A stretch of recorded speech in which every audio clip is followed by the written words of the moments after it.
Hello and welcome to a brand new fantasy football video on the channel. Today we're going to be talking goalkeepers. As you can see from the title of this video, we're not just going to be talking goalkeepers today, we're talking about the goalkeeper conundrum. And now there's good reason for that.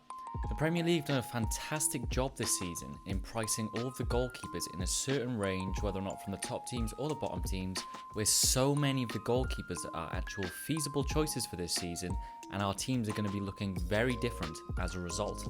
The way in which the Premier League has done this is that it's reduced the price of the top goalkeepers in the game from the top clubs, so your Alissons, your Edisons, in the past also De Gea, but also players in the past like Petr Cech, even Hugo Lloris over the years.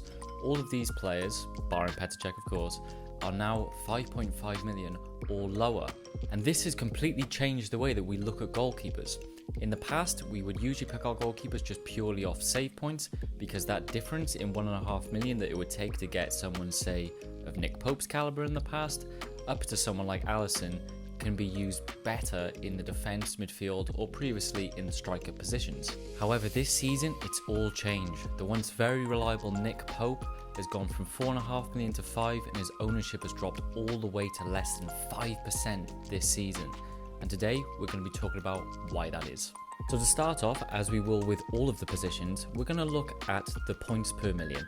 So once again, to explain, that is how many points a player accrued last season divided by the value they have this season. It's a good way of finding out who may be good value, and also a good way of finding out who may be overpriced and therefore not good value heading into the upcoming season. Now, if we focus on the top two players for value last season, and again, they're two players that have been highly picked this season. First of all, you've got Alisson. He's the second highest picked goalkeeper this season, and you understand why.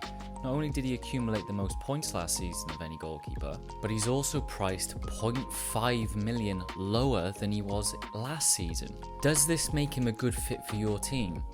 Personally for me, I would still steer clear of Alisson, and it's not due to the fact that he's not a good goalkeeper or that he won't play or that he won't get good points, but very simply there are better assets to have in Liverpool's team that may make you want to choose those players instead and fill in your three positions rather than picking Alisson that maybe feels like a waste. Me personally, I would want Trent in my team, I'd want Salah in my team, and I may also at some point want a player like Luis Diaz or even Robertson, or maybe even Jota or Nunez if he manages to find some form throughout the season. Now, the player in second place for points per million last season, and therefore overall value, was Jose Sarr, and there's no surprise why.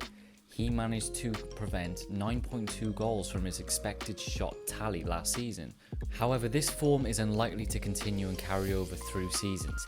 He was obviously running very hot, but we may see that average out again this season, in which case 5 million for Jose Sarr is again not good value. Now, if we look at ownership instead, there's a real change to who the number one goalkeeper is, but it also makes perfect sense.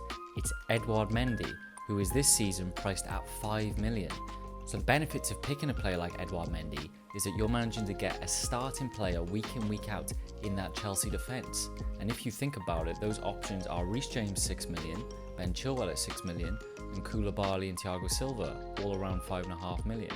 Therefore, you are saving 0.5 million over any other starter in that Chelsea backline by picking Mendy. So overall, I can't argue with Mendy being a good choice. He's cheaper than any other defender in that Chelsea backline, and 22% of managers agree that he would be their choice going into next season.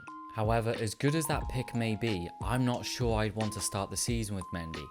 Chelsea have looked quite haphazard and have conceded a lot of goals pre-season, especially to Arsenal, which they lost 4-0. Now, the pre-season is the pre-season, and that's not always a good barometer to base your decisions on. However, I do feel that at the start of the season, there may be better options than Mendy, who we can then reconsider if Chelsea can pick up their form later into the season. So now I'm going to talk you through my suggestions for a goalkeeper in the starting few weeks.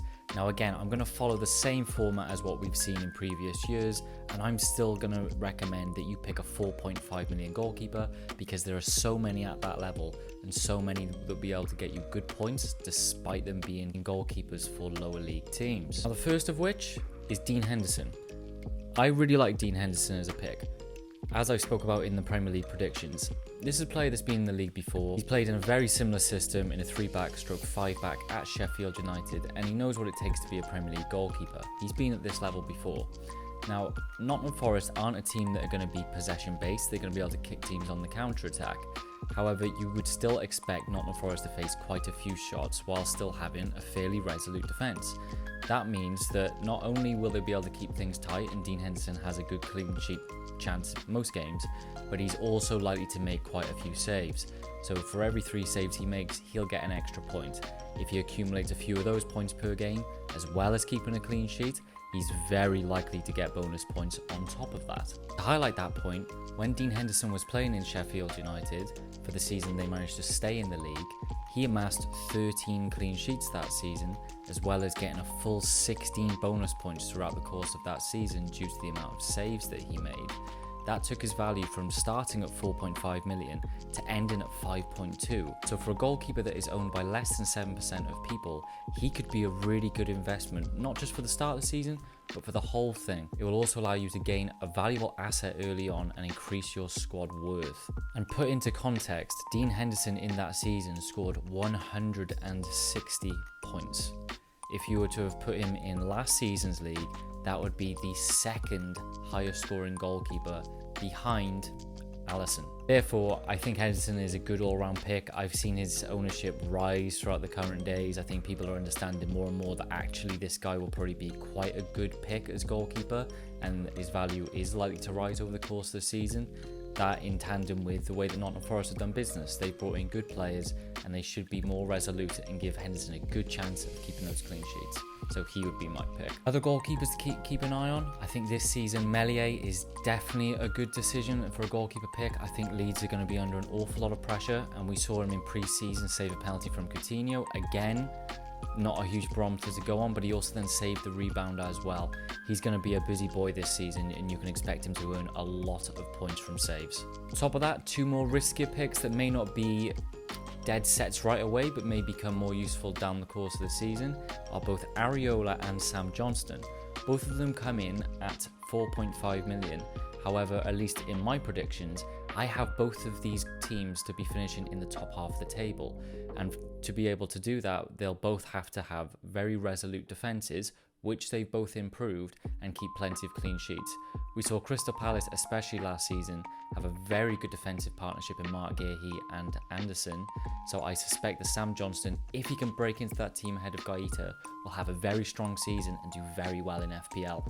Finally, the goalkeeper that you want to have on the bench, especially if you're the type of manager that likes to have a rotational goalkeeper system, could be Danny Ward. Danny Ward has slowly become Wales' #1 goalkeeper over time, competing with Wayne Hennessy. But in addition to that, the starting goalkeeper for that team, Leicester, Kasper Schmeichel, is looking like he's going to be moving on to Nice. And Brendan Rodgers has made very clear in his comments that Danny Ward is good enough to be their starting goalkeeper. Therefore, for the first time in a while, we may see a 4 million goalkeeper start in goal for a potentially top half team. And that's it, guys. I hope my analysis of a couple of teams has helped you make your decision. We're only 3 days out now, and I'm very excited, and I know you guys are too. So if you want to see more content based on FPL, because I'll be going through the defenders, midfielders and goalkeepers in the coming days, make sure you like this video, subscribe to the channel, and hit that notification bell down below so you don't miss those uploads when they happen. Finally, if you want to get in contact with me or you want to continue the conversation on socials, my Twitter is @nturnbull78 and it will be in the description down below. And if you like what you see, you like the t-shirt that I'm wearing, and you like the one behind me, then head over to my Depop page that is also @mturnbull78, where I sell authentic football jerseys for far less than your classic retail stores like classic football shirts. Again, thank you for watching, and I will see you in the next one.